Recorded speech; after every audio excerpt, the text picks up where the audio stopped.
Hi friends, ഇന്ന് ഗോതമ്പ് പൊടിയായിട്ടുള്ള ഒരു അടിപൊളി റെസിപ്പി ആയിട്ടാണ് വന്നിരിക്കുന്നത്. മോർണിംഗ് ബ്രേക്ക്ഫാസ്റ്റ് ആണ്. ഇത് ഉണ്ടാക്കുകയാണെന്നുണ്ടെങ്കിൽ ഇതിന്റെ കൂടെ കറി ഉണ്ടാക്കേണ്ട ആവശ്യമില്ല, നമുക്ക് പെട്ടെന്ന് തന്നെ ഉണ്ടാക്കിയെടുക്കാം.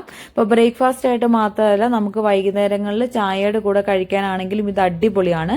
എല്ലാവർക്കും ഇഷ്ടപ്പെടും, പ്രത്യേകിച്ച് കുട്ടികൾക്കൊക്കെ നല്ലപോലെ ഇഷ്ടപ്പെടും. ഞാനിവിടെ മോൾക്കൊക്കെ എപ്പോഴും ഉണ്ടാക്കി കൊടുക്കാറുണ്ട്. മോളൊക്കെ ഇരുന്ന് കഴിക്കും, മോൾക്കൊക്കെ ഭയങ്കര ഇഷ്ടമാണ്.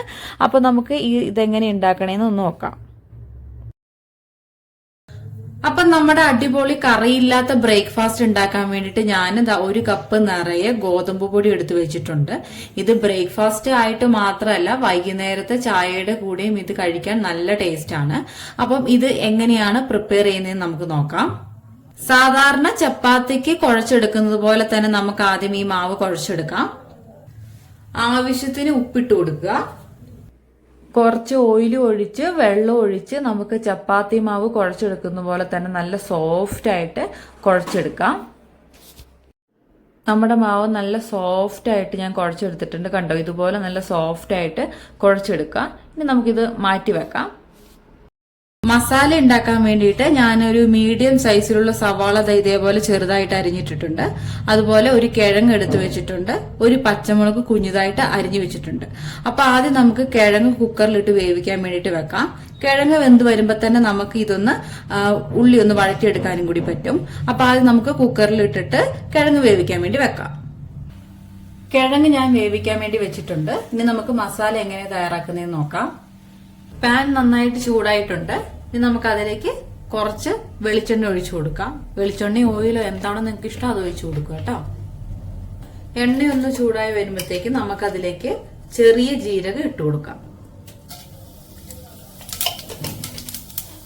അതിലേക്ക് നമ്മുടെ അരിഞ്ഞു വെച്ചിരുന്ന സവാള ഇട്ട് കൊടുക്കാം.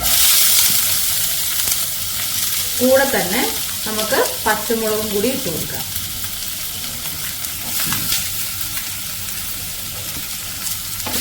എന്നിട്ട് ഇതൊന്ന് വാടി വരുന്നോളം വരെ നമുക്ക് ഇളക്കി കൊടുക്കാം.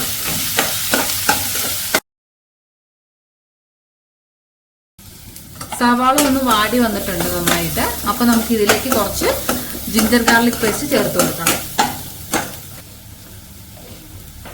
ഇതിന്റെ പച്ചമണം മാറുന്നോളം വരെ ഒന്ന് ചെറുതായിട്ട് ഇളക്കി കൊടുക്കാം. ശകലം മഞ്ഞൾപ്പൊടി ചേർത്ത് കൊടുക്കുക. 1/2 ടീസ്പൂൺ ഗരം മസാല, അതുപോലെ 1/2 ടീസ്പൂൺ മുളക് പൊടി ചേർത്ത് കൊടുക്കണം. ഞാനിവിടെ കാശ്മീരി മുളക് പൊടിയാണ് ചേർത്ത് കൊടുക്കേണ്ടത്. നിങ്ങൾ എരിവിനനുസരിച്ചിട്ട് ചേർത്ത് കൊടുക്കുക കേട്ടോ. 1/2 ടീസ്പൂൺ മല്ലിപ്പൊടി എന്നിട്ട് പൊടി ഒന്ന് മൂപ്പിച്ചെടുക്കാം നല്ലപോലെ.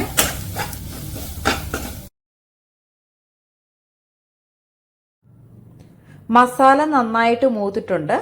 നമുക്ക് ഇതിലേക്ക് നേരത്തെ നമ്മൾ വേവിച്ച് വെച്ചിരുന്ന ഉരുളക്കിഴങ്ങില്ലേ, അത് നന്നായിട്ട് ഞാൻ ഉടച്ചു വെച്ചിട്ടുണ്ട്. ആ ഉടച്ചു വെച്ച ഉരുളക്കിഴങ്ങ് ഇതിലേക്ക് ചേർത്ത് കൊടുത്തിട്ട് നന്നായിട്ട് മിക്സ് ചെയ്തെടുക്കാം. ഈ സമയത്ത് ഉപ്പുണ്ടോന്നും കൂടി നോക്കണം, ഇല്ലെങ്കിൽ ആവശ്യത്തിന് ഉപ്പും കൂടി ഇട്ട് കൊടുത്തിട്ട് മിക്സ് ചെയ്തെടുക്കാം.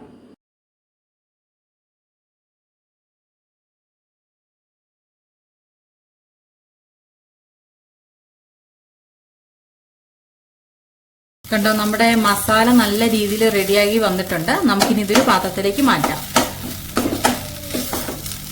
നമ്മുടെ ഈ മാവിൽ നിന്ന് ഓരോ ഉരുളിയായിട്ട് എടുക്കുക.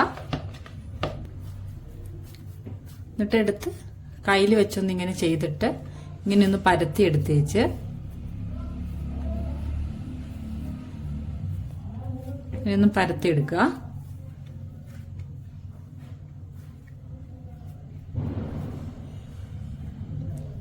എന്നിട്ട് ഇതിന്റെ നടുക്കിൽ ഇങ്ങനെ പരത്തി എടുത്തേച്ച് നമുക്ക് ഇതിന്റെ നടുക്കോട്ട് ഈ മിക്സ് വെച്ചു കൊടുക്കാം.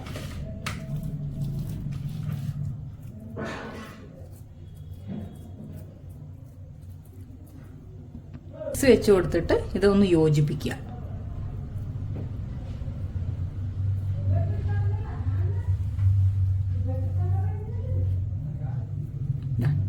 ഇങ്ങനെ നല്ലപോലെ യോജിപ്പിച്ചിട്ട് ഈ ഒരു രീതിയിൽ പരത്തി എടുത്ത് വെച്ച് നമുക്ക് മാറ്റി വെക്കാം.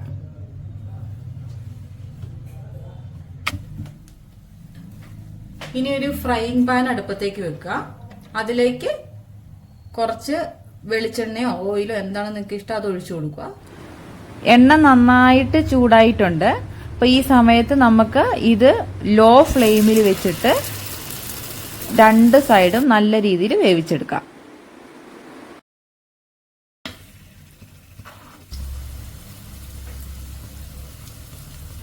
പായി വന്നിട്ടുണ്ട്. അപ്പൊ നമുക്കിനി ഇതെടുത്ത് മാറ്റാം.